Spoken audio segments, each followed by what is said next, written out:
जय श्री राम जी, जय हनुमान। आज हम इस वीडियो में बात करेंगे कि अगर आप साधना कर रहे हैं, जाप कर रहे हैं, उस जाप में अगर आपको लगातार परेशानी आ रही है, कठिनाइयों का सामना करना पड़ रहा है, बड़ी मुश्किल से आप जाप करवा रहे हैं, चाहे वो किसी भी मंत्र का जाप हो या फिर वो नाम जाप ही क्यों ना हो, तो इसका क्या प्रभाव होता है, इससे क्या आपको समझना चाहिए, आज इस विषय पर हम इस वीडियो में प्रकाश डालने वाले हैं। तो यह विषय बहुत गंभीर है और पेचीदा है। इस विषय को समझने के लिए आपका पूरा दिमाग, पूरा माइंड का कंट्रोल इस वीडियो पे होना चाहिए, तब आपको चीजें अच्छे से समझ में आएंगी, तब आप उनका पालन करेंगे। समझिए इस चीज को। अगर आप कोई बड़ी वस्तु प्राप्त करना चाहते हैं, चाहे वो आईएएस का पद हो या फिर कोई उच्च स्तर का पद हो, तो उसके लिए उतनी ही मेहनत की आवश्यकता होती है, उसके लिए उतनी ही आपको कठिनाइयों का सामना करना पड़ता है, क्योंकि नियति, प्रकृति का यह नियम है कि आपको वह उतना ही देगी जितना आप उसे दोगे। अगर उसी चीज को आप भगवान के आश्रित होकर करते हैं तो भगवान आपके लिए उसमें मुनाफा कर सकते हैं और ज्यादा उस चीज को आपके लिए दे सकते हैं। लेकिन इस संसार में कहीं भी जाइए, किसी भी वस्तु को खरीदने के लिए जाइए, तो उसका एक मूल्य निर्धारित है। जब तक आप उस मूल्य को नहीं चुकाओगे तब तक वो वस्तु आपको प्राप्त नहीं होगी। तो आपको सबसे पहले उसका मूल्य चुकाना होता है। चाहे आप सब्जी लेने जाइए, चाहे आप कपड़े लेने जाइए, चाहे आप गहने लेने जाइए, कुछ भी लेने जाइए, आपको उसका मूल्य जरूर चुकाना होगा। तो ये तो साधना है, परमपिता परमेश्वर की प्राप्ति है, राम नाम की ऊर्जा को अपने अंदर संग्रहित करना है, राम जी से अपना संबंध स्थापित करना है, तो इसमें परेशानियां क्यों नहीं आएंगी। आप खेल में यह समझ लीजिए बिना तैयारी के उतर गए हैं, किसी खेल में आप बिना तैयारी के उतर गए हैं, लेकिन आपके सपोर्ट में एक इतना बड़ा खिलाड़ी है जो कि सब चीज में पारंगत है और आप उसके सानिध्य में अपनी क्रियाओं को, अपने खेल को आगे बढ़ा रहे हैं, तो कहीं ना कहीं से कैसे भी करके वो आपको बचा ले जाएगा, आपको उससे आगे बढ़ाएगा और आपको उसमें जीत दिला देगा। ऐसा ही राम नाम के जाप में होता है। जब आप राम नाम का सहारा लेते हैं, राम नाम का जाप करते हैं, तो राम नाम का जाप अपने आप में ही एक असीम शक्ति है।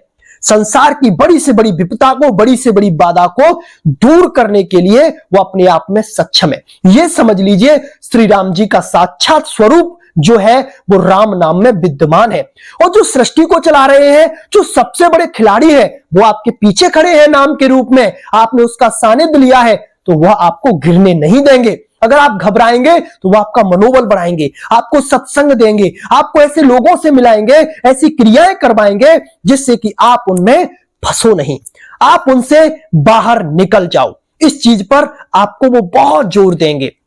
तो जो कठिनाइयां, जो परिस्थिति आपके जीवन में आ रही है, उन परिस्थितियों का आने का कहीं ना कहीं एक कारण है कि आपकी साधना जो है अच्छी चल रही है, आपका जो मन है भगवान में बहुत ज्यादा लग रहा है, क्योंकि आप जिनकी साधना कर रहे हैं, जिनको प्राप्त करना चाहते हैं, वो माया से परे हैं।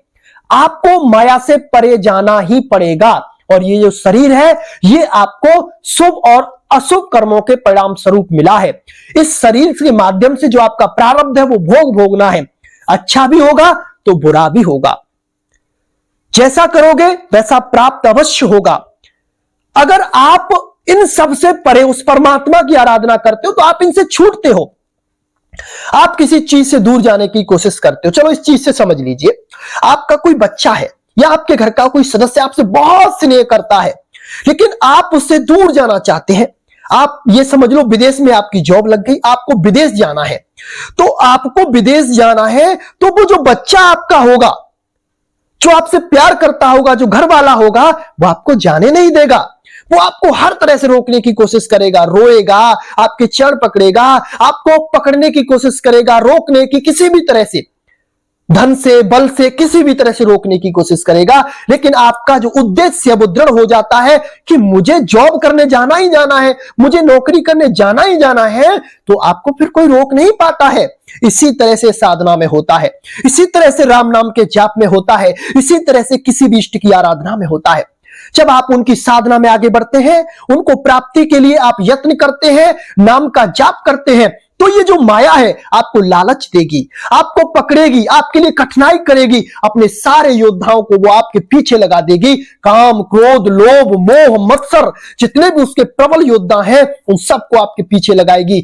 उससे सबको वो आदेशित करेगी, किसी भी तरह से साम, दाम, दंड, भेद नीति से इसको कैसे भी करके हमारे पास लेके आइए, क्योंकि ये यहां से निकलना नहीं चाहिए।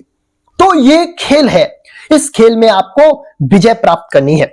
अगर आपको इस चीज में समझ में नहीं आता है, परिस्थिति विकराल हो जाती है, उनको निस्तारण नहीं मिलता है, तो टूटिए मत। उस समय भगवान का स्मरण करिए, नाम का जाप करिए, तो प्रभु आपको अंतर्मन से अवश्य प्रेरित करेंगे। कोई ना कोई ऐसा उद्देश्य आपके अंदर जागृत होगा, कोई ना कोई ऐसी भाव आपके अंदर जागृत होगा, जो भाव आपको उस समस्या का समाधान दिला देगा। क्योंकि भगवान अपने भक्तों को कभी भी अकेला नहीं छोड़ते हैं। नाम के बल से या अपने सानिध्य से या संतों के बल से उनकी देख रेख करते रहते हैं। करऊं सदा तिनकी रखवारी, जिम बालक राखे महतारी। तो आपको बहुत बड़े पद की प्राप्ति करनी है। आपको वह परम पद चाहिए जो परम पिता परमेश्वर का सबसे चुनाव और सबसे पसंदीदा पद है, सबसे प्यारा पद है, वह चाहिए। तो इन परेशानियों से मत डरिए।